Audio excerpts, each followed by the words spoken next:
Bismillahirrahmanirrahim. Assalamualaikum warahmatullahi wabarakatuh. Kami dari kelompok 5 yang beranggotakan Bagas Pratama, Elis Nawangsari, Alif Nafi Hablillah, dan Maulida Lintang Pangayuh akan menyampaikan materi mengenai pendidikan Islam di Sisilia. Materi pembahasan kami yaitu sejarah Islam di Sisilia, aktivitas intelektual masyarakat Sisilia, pola pendidikan Islam di Sisilia, dan juga faktor pendukung kemajuan pendidikan Islam di Sisilia. Langsung saja untuk yang pertama yaitu mengenai sejarah Islam di Sisilia yang akan disampaikan oleh Mbak Maulida. Pada Mbak Maulida saya persilahkan. Terima kasih atas waktu yang telah diberikan oleh moderator. Baik, di sini saya akan menjelaskan materi pertama, yaitu mengenai sejarah Islam di Sisilia. Seperti yang teman-teman lihat di PowerPoint, di situ ada peta Sisilia. Sisilia adalah sebuah pulau di Laut Tengah. Letaknya berada di sebelah selatan semenanjung Italia. Dipisahkan oleh Selat Messina. Pulau ini bentuknya menyerupai segitiga dengan luas 25.708 km persegi. Sebelah utara terdapat Teluk Palermo dan sebelah timur terdapat Teluk Catania. Sejarah masuknya Islam di Sisilia sebenarnya sudah dimulai pada masa dinasti Umayyah, yaitu pada tahun 652 Masehi dan 667 Masehi. Sebelum dikuasai Islam, penguasaan Pulau Sisilia ini berpindah-pindah dalam waktu beberapa abad, mulai dari Yunani, Carthage, Romawi, Vandals, dan saat ditaklukkan oleh umat Muslim, yaitu pada masa Bizantium. Setelah itu baru oleh kaum Muslimin, yang resminya atau berhasil ditaklukkan oleh kaum Musliminnya itu pada tahun 827 sampai penguasaan penuh pada tahun 831. Penaklukan tersebut dilakukan setelah bertahun-tahun berhenti karena ketatnya penjagaan di Bizantium, yaitu pada saat itu pada masa dinasti Ahlabid dikuasai oleh Ziyadatullah. Setelah itu pemimpinan Islam pada tahun 831 meletakkan pusat pemerintahannya di kota Palermo dan kekuasaan umat Muslim berakhir pada tahun 1044 Masehi yang digantikan oleh umat Kristiani pada masa dinasti Normandia, yang mana pada tahun tersebut kekuasaan Islam berakhir tetapi kebudayaan Islam tetap berkembang, terutama pada bidang ilmu pengetahuannya. Mungkin sekian yang dapat saya sampaikan, saya kembalikan lagi kepada moderator. Terima kasih. Baik, terima kasih untuk pemaparan materinya Mbak Maulida. Untuk yang selanjutnya yaitu materi mengenai aktivitas intelektual masyarakat Sisilia yang akan disampaikan oleh saya sendiri. Sisilia merupakan pulau yang menjadi jembatan tempat mengalirnya ilmu pengetahuan Islam ke Eropa Tengah selain Andalusia dan Syria. Pendidikan dan kemajuan ilmu pengetahuan di Sisilia mendapat tempat tersendiri dalam sejarah peradaban Islam. Salah satu analisis menyebutkan bahwa penyebab kemajuan pendidikan di Sisilia tidak terlepas dari sosiokultural masyarakat ketika itu yang sangat haus dan mencintai ilmu pengetahuan. Di sisi lain, belahan Eropa waktu itu berada dalam kegelapan dan diambang keterbelakangan, sehingga keadaan itu akan menjadi pelajaran berharga bagi pemerintahan Sisilia. Di Sisilia, selain berfungsi sebagai tempat ibadah, masjid juga difungsikan sebagai tempat pendidikan. Di masjid, para guru mengajar berbagai ilmu, mulai dari ilmu hitung, bahasa, ilmu pengetahuan rohani seperti fikih, hadis, dan qiraat. Aktivitas intelektual yang pertama yaitu masyarakat Sisilia mempelajari bahasa. Pada saat itu ada Ali bin Hamzah al-Basri, seorang ahli bahasa yang terkenal sekaligus ahli rawi-rawi tentang para penyair Arab klasik. Kemudian di Sisilia juga tumbuh perhatian terhadap kajian Al-Quran. Salah satu pemerhati kajian Al-Quran di Sisilia adalah Muhammad ibnu Khurasan. Ia belajar di Mesir dan kemudian belajar dengan Ibnu Muzaffar di Irak. Ia kembali ke Sisilia dan meninggal di sana pada tahun 996 Masehi. Ada juga Ismail Ibnu Halaf, ia juga belajar di Mesir. Setelah tamat belajar, ia kembali mengajar di Sisilia. Kemudian yang selanjutnya, masyarakat Sisilia juga mulai mendalami Al-Quran sebagai sumber ajaran Islam ketika mereka sadar dan tertarik terhadap Islam. Bersamaan dengan mendalami Al-Quran, masyarakat Sisilia juga mendalami bahasa Arab sebagai bahasa pengantar untuk memahami Al-Quran. Kondisi ini kemudian menjadikan percakapan keseharian mereka menggunakan bahasa Arab. Kegiatan intelektual di Sisilia mencapai puncaknya ketika pada masa Abu al-Futuh Yusuf, di mana seni dan ilmu pengetahuan menjadi penekanan yang kuat sehingga mengharumkan nama dinasti Kalbite di Sisilia.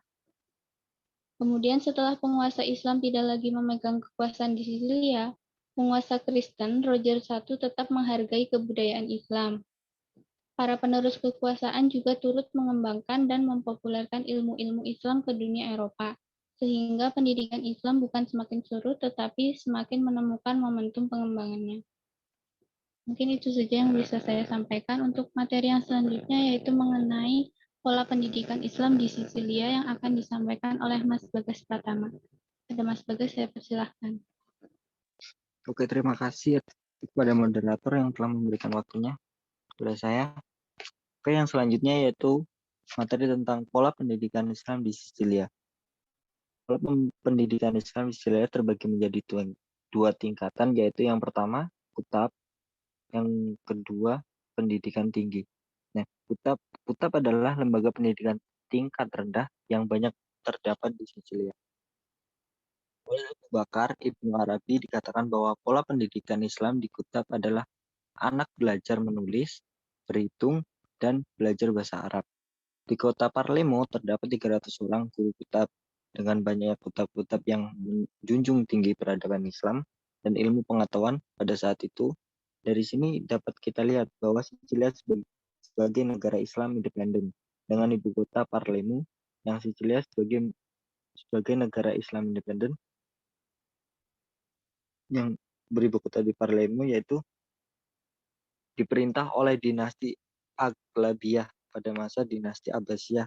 Ini sangat membantu dalam kemajuan peradaban dan kebudayaan Islam karena penguasa di negara tersebut melindungi ilmu pengetahuan. Nah, untuk yang selanjutnya yaitu pendidikan tinggi. Jatuhnya Sisilia ke tangan umat Islam justru menjadi berkah bagi Eropa, sedang berada di abad pertengahan yang oleh mereka sendiri disebut dengan era kegelapan. Peradaban Islam dengan pesat dan pembangunan disaksikan di mana-mana. Sisilia juga kebagian melalui negeri ini.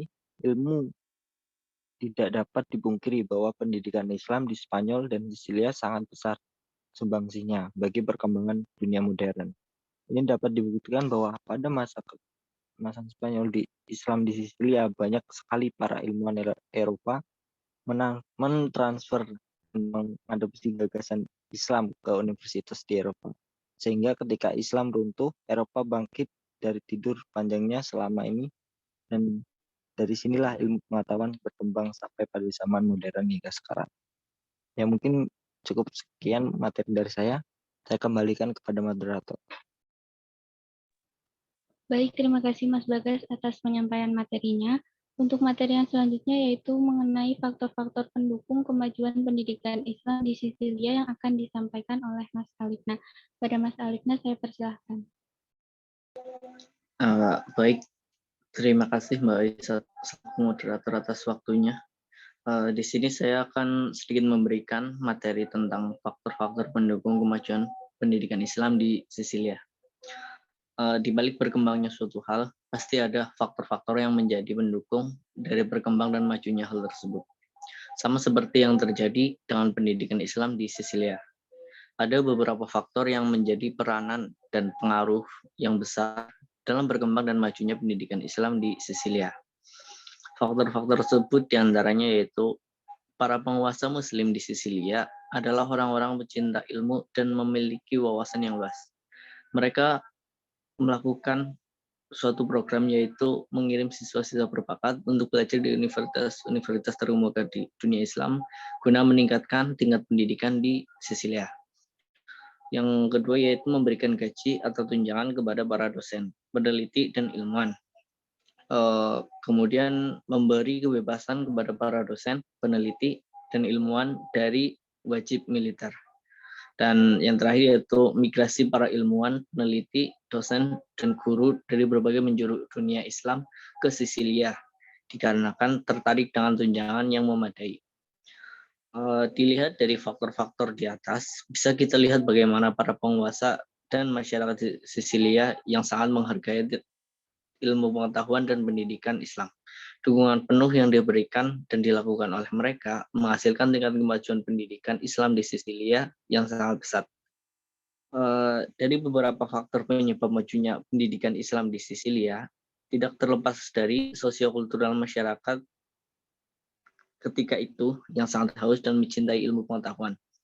Di sisi lain, belahan Eropa waktu itu berada dalam kegelapan dan diambang keterbelakangan, sehingga keadaan itu menjadi pelajaran berharga bagi pemerintah Sisilia.